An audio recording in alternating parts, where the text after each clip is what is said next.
Ladies and gentlemen, you have a situation here where media, the establishment, not only within the United States of America, not only the Democratic, well, definitely the Democratic Party, establishment in Washington, the Republican establishment, you don't only have this irrational fear and contempt for President Trump, but it's fostered a level of contempt in other countries and this kind of warped moral compass.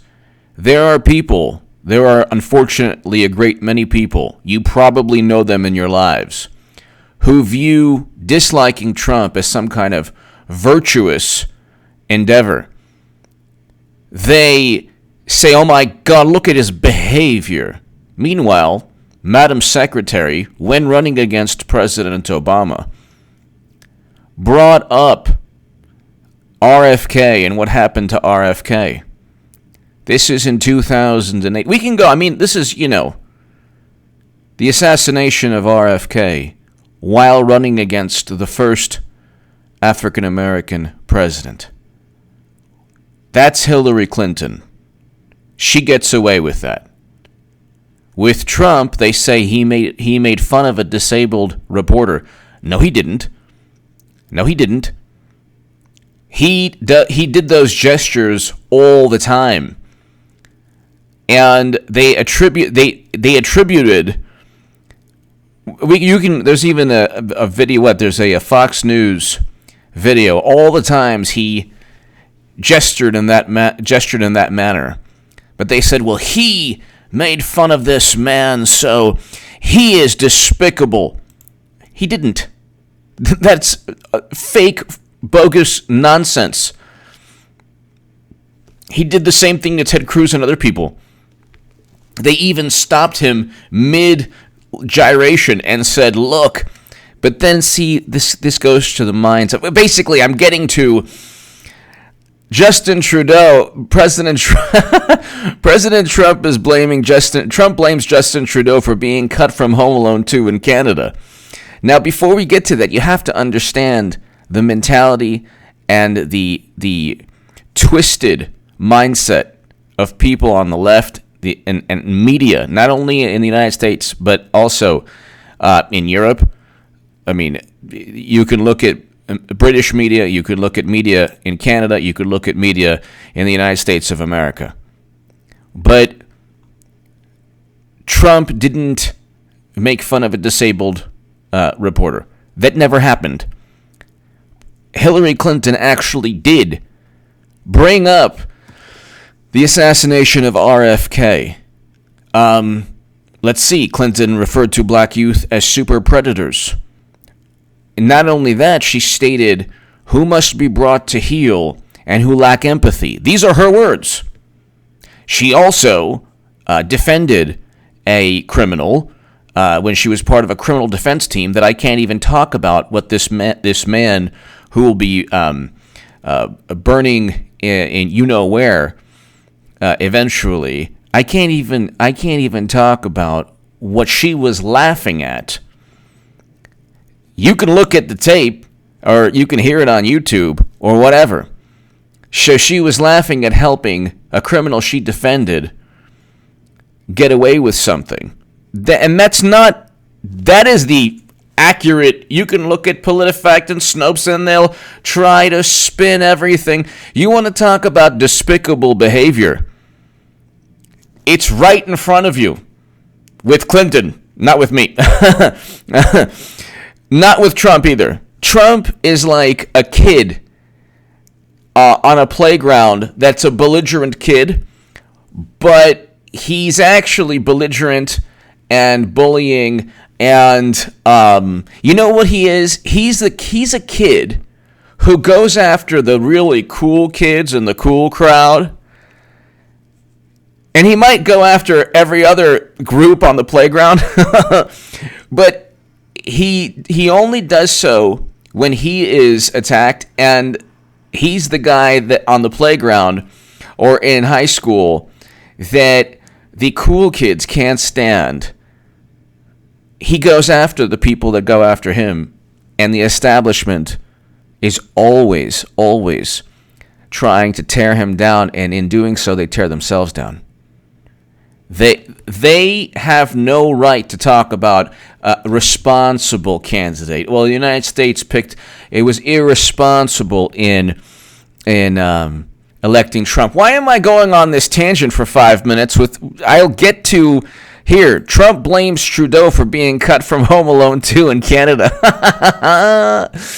I guess Justin T doesn't much like my making him pay up NATO or trade. The movie will never be the same. Just kidding, Trump added. Okay, this is Orwellian. This is Orwellian. Blaming Russia is Orwellian. Deleting scenes is Orwellian. That's what Stalin would do with pictures. And people would just be like, they had Photoshop in their own way back then, and they would be erased from the photos. You were looking at Democrats and media and liberals and many progressives and people on the left. They find it virtuous to dislike Trump, and they do so from a platform where the worst, behavior that's worse on their end is swept under the rug, and they focus and they fabricate.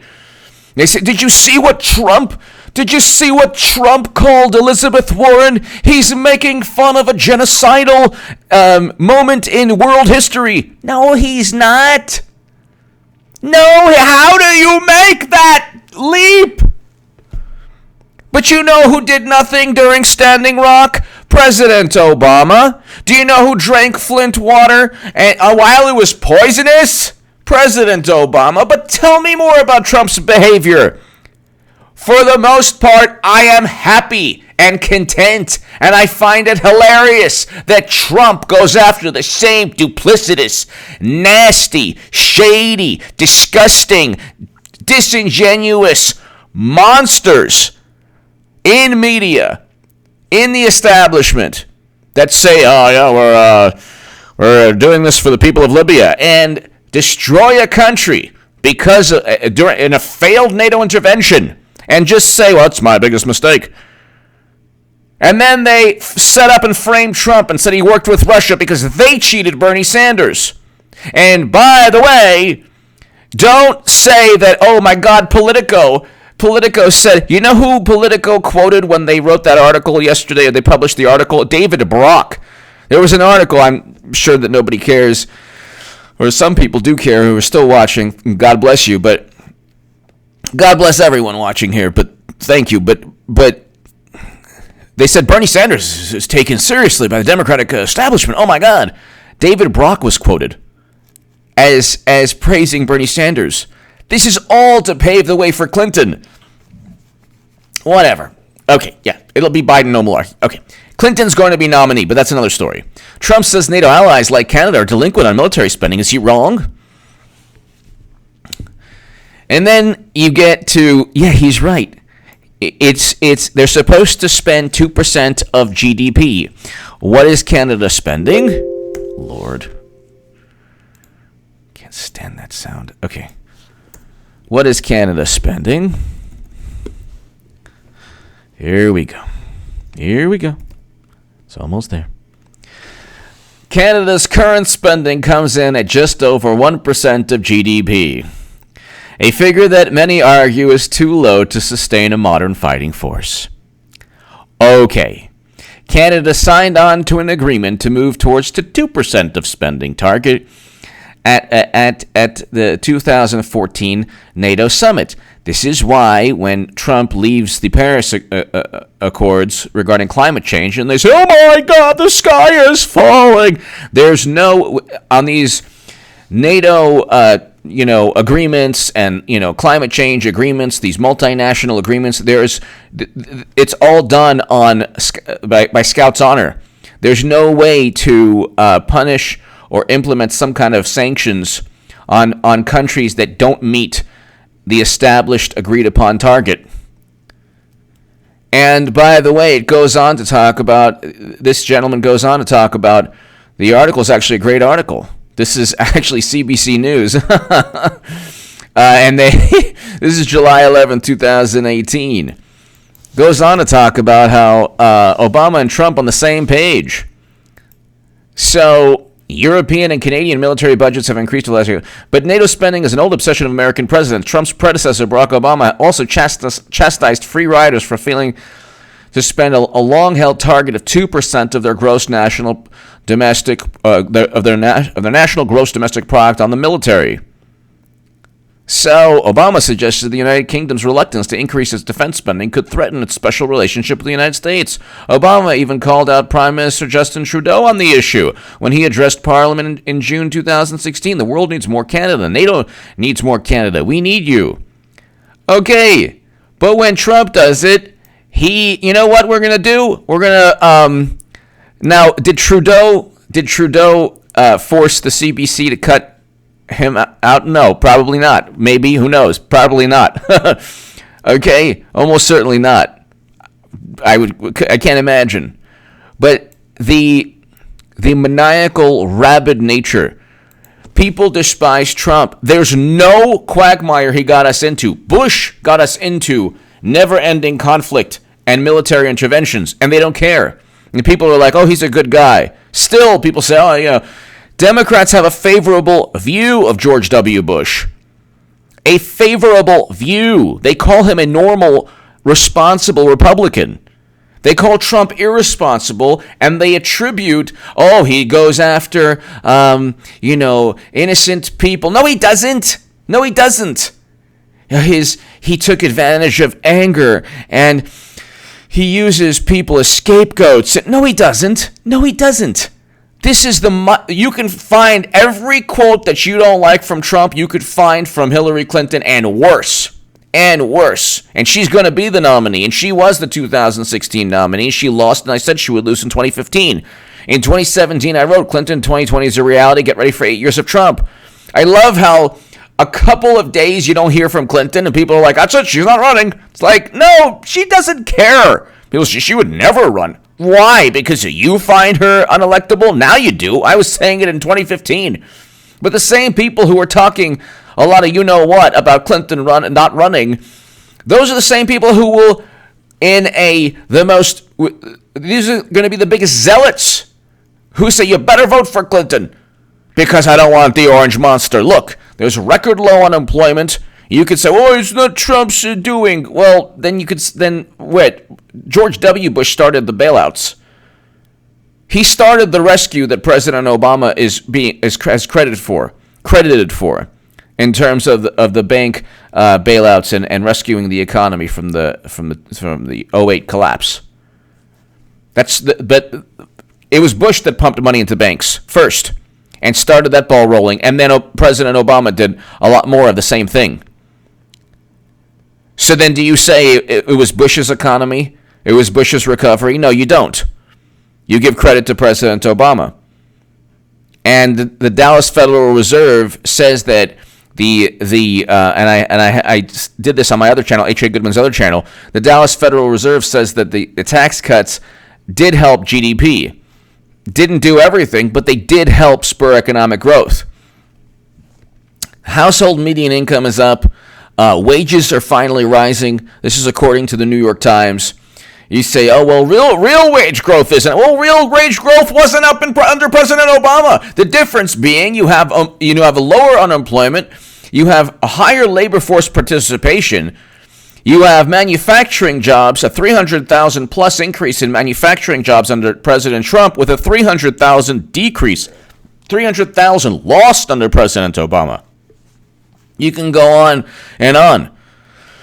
They say, "Oh, look what's happening with North Korea now." Yeah, but there's at least diplomacy. Détente has been created or has been fostered already between North and South Korea. We now have a path to dialogue, whereas before we did not. The glee that people get. So now, okay, are you happy? By the way, I am going to record stores, old record stores. If I see because I've already purchased the old, when George Lucas was still running the show, the old Empire Strikes Back, Star Wars, Return of the Jedi. The new stuff, I'm not interested in. But But the other day, it's really funny. I was watching The Empire Strikes Back, but I realized there were deleted scenes. The part where Darth Vader, like telepathically, chokes one of the subordinates. Okay, that's deleted out. Like the actual, it actually happening is deleted, and then you get all these dumb lines. This was when Disney bought the franchise. Fine, okay. I don't like that. I don't like that. I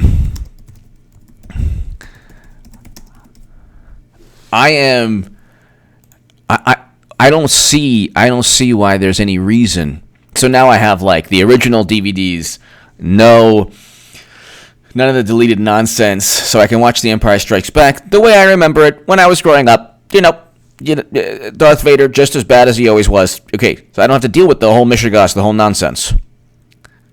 Okay, but see, this is the thing. You try to delete Trump. He's been, you'd have to delete him from a whole bunch of movies. He's been in cameos, a whole lot of movies.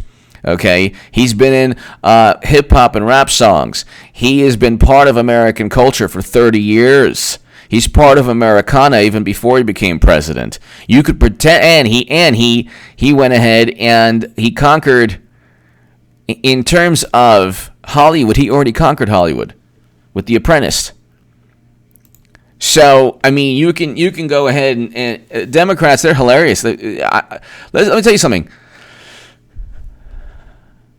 I've known people in my life who they see it as this moral obligation to dislike Trump. And it's so funny, too, because they don't realize that the person they voted for in 2016, the person they will vote for in 2020, Clinton, has said and done infinitely worse. The level of contempt, the level of vitriol, the level of animus towards President Trump is not only irrational, it's actually quite dangerous. He doesn't deserve it. This is about a personality issue. This is not about what he's done as president. The economy is great. You want to credit President Obama? Go ahead and do so. The economy's still great. So if he's presiding over President Obama's economy, he's presiding over it. Trump is still president. You want to take a chance with the Democrat in 2020? I don't think so. He did not engage in a never-ending intervention of the magnitude that President Trump, President Obama, and Bush did. Bush, Cheney, and Rumsfeld set this country off towards a course of just a tragic, tragic course in terms of foreign policy that negatively impacted millions upon millions of people, both abroad and in the United States of America. Trump didn't do that. Bush is more admired by Democrats than Trump. He ended his presidency, but the worst president of all time. He ended his presidency almost getting us into a depression. And that was after he got us into never-ending counterinsurgency conflicts that are still going on 20 years later. And he set the groundwork for geopolitical instability for generations. That's Bush. That's the normal Republican. That's the responsible choice. You hear this nauseating, grotesque, just you people like, the Republicans didn't nominate a responsible candidate. Oh, you mean like Mitt Romney, who would have done exactly what Bush would have done, or McCain. These people are the same type of people who would send Americans abroad forever to never-ending counterinsurgency conflicts. And then you have, so the contempt and the vitriol against Trump, it's not right. It has nothing to do with his policies. He's a good president. Objectively, he's a good president. If he were a Democrat, the great economy and the fact that he didn't get us into a never-ending quagmire, and the fact that he presided over the beginning of détente between North and South Korea, it's not, what do you expect? It's going to be perfect? No. But signing the First Step Act, going after corrupt intelligence officials. Could you imagine if a Democratic candidate, if Clinton was set up and framed by a Republican administration? You think they would be so deferential? You think people at Mother Jones would be working side by side to disseminate dossiers? I don't think so. They would be, oh my God, this is an overreaching government. This is, oh my God, this is Orwellian. You have Big Brother trying to really interfere, but it's everything's topsy-turvy. That's why you should watch this channel and H.A. Goodman's other channel. It's below the link. I celebrate, by the way, a really, really wonderful segment. It's my Smith & Wesson 500. It's a great celebration of President Trump's. You just watch it. It's H.A. Goodman's other channel. The link is below. But you have this nonsense, look, I didn't spend 21 minutes. I hardly really talked about the Home Alone, deleted Home Alone scenes. Because this is not about that. You have people, they cheated Bernie Sanders. They will never allow Bernie Sanders to win. Ever.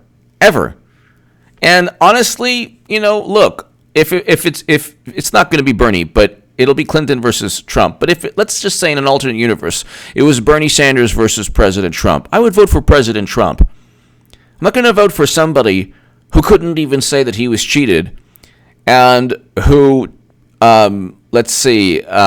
pushes an intelligence community myth, just like all their myths, from the Bay of Pigs to the Gulf of Tonkin to Bush and Cheney and Rumsfeld's horrible, devastating foreign policy based on intelligence failures, to Facebook ads. When has this wonderful intelligence community ever predicted anything? Did they predict any tragedy that ever took place? No. So we're supposed to revere the people at the top? No, there are some good people, yeah, for sure. Of course. There are some great FBI agents. Comey's not one of them. McCabe, Strzok, Page, Klein-Smith. Not that these aren't the good FBI agents. Okay.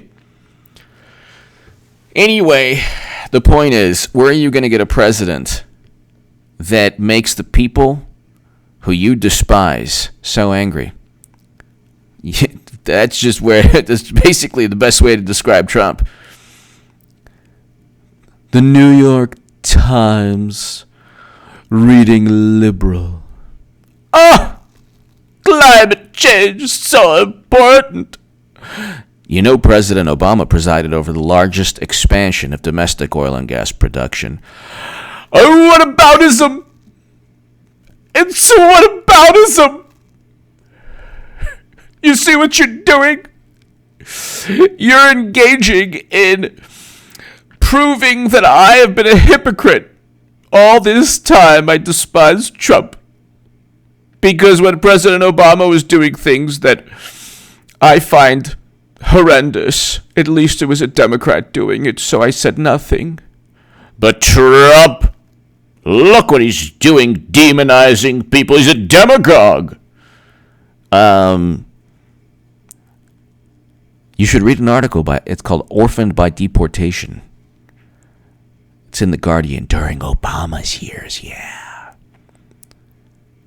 Deported more human beings than any president. And actually, at this point in their presidencies, President Obama was on pace to go more deportations, but than Trump. But see, again, this then you have the vocal, the people who think that he was a little bit weird H.A. Badman. He wasn't really playing. He wasn't part of the team when he wrote in the Huffington Post, the Hill, Salon, the Cleveland Plain Dealer, other places that only Bernie Sanders could defeat Trump. And thank God Trump won. I do think at that moment in time that Bernie Sanders could have won. Theoretically, if the Democratic Party was a political entity that wanted to win. But it's a political machine that doesn't mind losing as long as they lose with their preferred candidate. That's what people don't get. People are like, oh, well, Bernie's going to do it now. It's like, no, the same people, like the biggest voices now, I'm talking about the biggest pundits with millions upon millions of people listening to them, who have taken over the Bernie, because I was the biggest Bernie booster on the internet according to the Huffington Post, and I was the unofficial scribe of Sanders' most hardcore voters, according to the Washington Post. And believe me, you want to go back into people say, oh, so embarrassing. H.A. Goodman was like, believe me, if I could go back and just write about how good Trump would be, I would do that. He's a great president. If Bernie Sanders had presided over what Trump is accomplishing, with record low unemployment and a withdrawal of Americans from harm's way, and I can't even get too deep into the foreign policy because of YouTube policies, but he's removing Americans from countries and from regions that we should not be in. Trump is. And Bernie Sanders has to be an orderly withdrawal. And saying, well, people say, well, you know what, Medicare for all. It'll never, and I hate to say this, it'll never, ever happen in the current Democratic Party. It will never push for that, ever. They're utilizing Medicare for all, and as are the pundits who received millions upon millions from venture capital. Do the math on that. Don't need to get into it. But people on the left, unfortunately, and I say this with all due respect, the most easily deceived, idealistic, almost cult-like people, and God bless them, I don't say this in a bad way, who want, noble things if they were feasible, but who will always be forced to fall in line once they're cheated and stomped on by the same political party that just funnels their hopes and dreams and outrage back into Clinton 2020. I never understood when I was on the left, just going on a tangent, I never understood when I was on the left, like, how could you vote for the Democratic Party that cheated Bernie Sanders? I don't get that. You're actually emboldening future cheating. So now you have David Brock, who's praising Bernie Sanders in the Politico article, and people and Bernie supporters online. I don't have a Twitter account, so I do not have a Twitter account. I don't have a Facebook account, so I've deleted social media because it's an unhealthy mess, and it's gonna get worse. So I suggest just probably if it's not interesting to you, and if your blood pressure increases from all this nonsense, I suggest you just delete the accounts because it's nonsense. You just have people. It's going to be there's going to be so much anger and negative emotion, especially on the left. But anyway,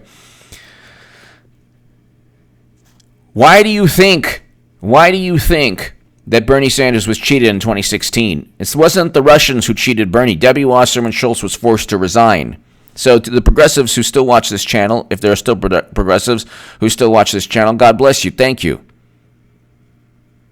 Why do you think that he was cheated? He was cheated because they don't want. He's actually the purest. Bernie Sanders is the purest ideal of the Democratic Party.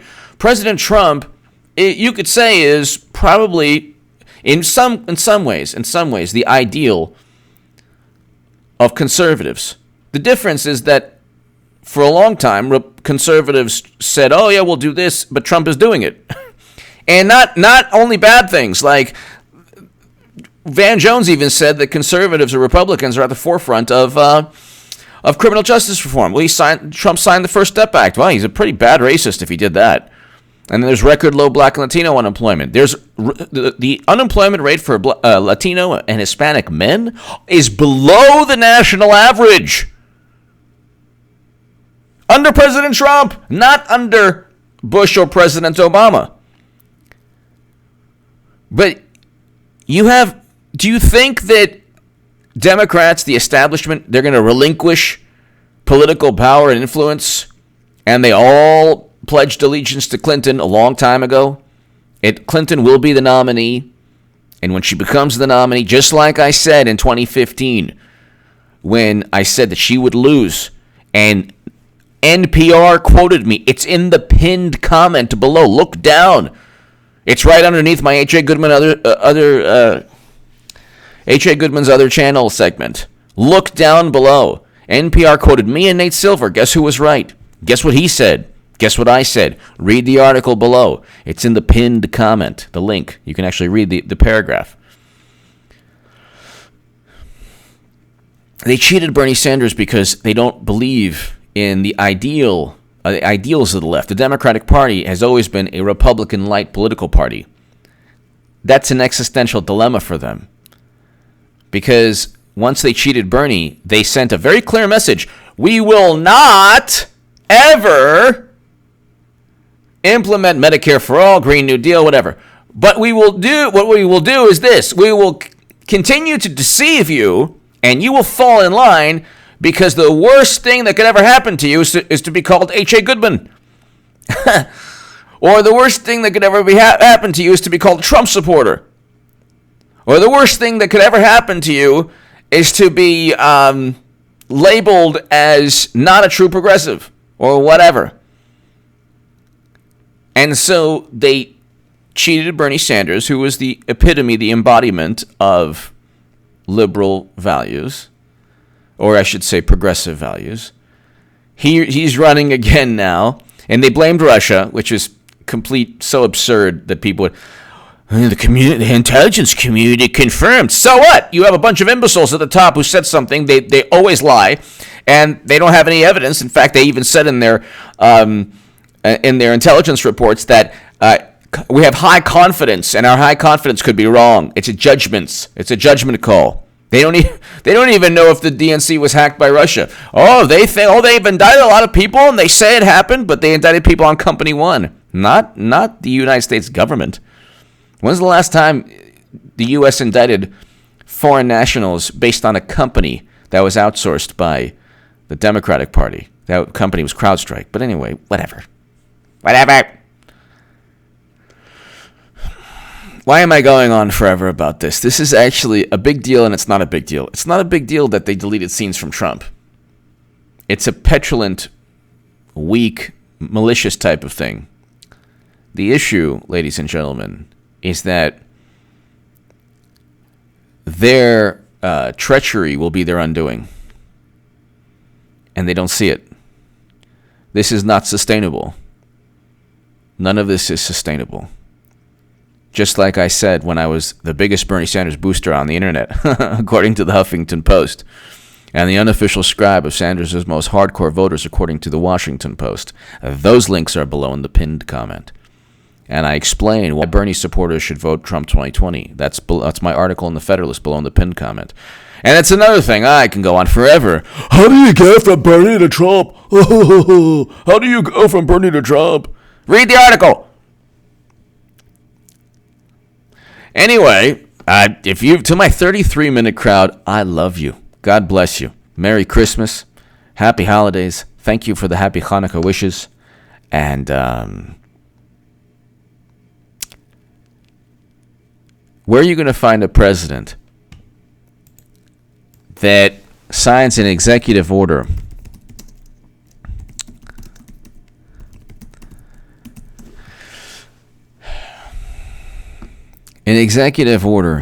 combating anti-Semitism?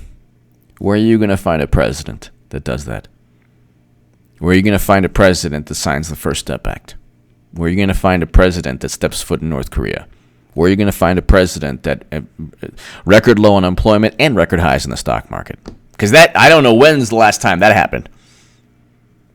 The stock market, I agree, is not a good indicator of the overall economy. But also, record low unemployment no. That's good. That's good. Where are you going to find a president that makes fun of the people you despise? Where are you going to find a president that says, no, actually, that guy Comey, he was corrupt. He was a corrupt law enforcement official. Yeah, we're going to go after him with Durham and Barr. So you would never find that. Trump is like a very beautiful anomaly in American history. Where are you going to find that? And at this point right now, it's beautiful watching Trump. He's getting other countries to delete scenes in movies. And it's all Trudeau's fault. Not just joking. Give me your thoughts below.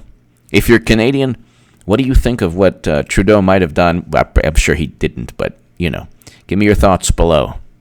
Check out H.A. Goodman's other channel. To my 35-minute crowd, thank you, and God bless. Thank you.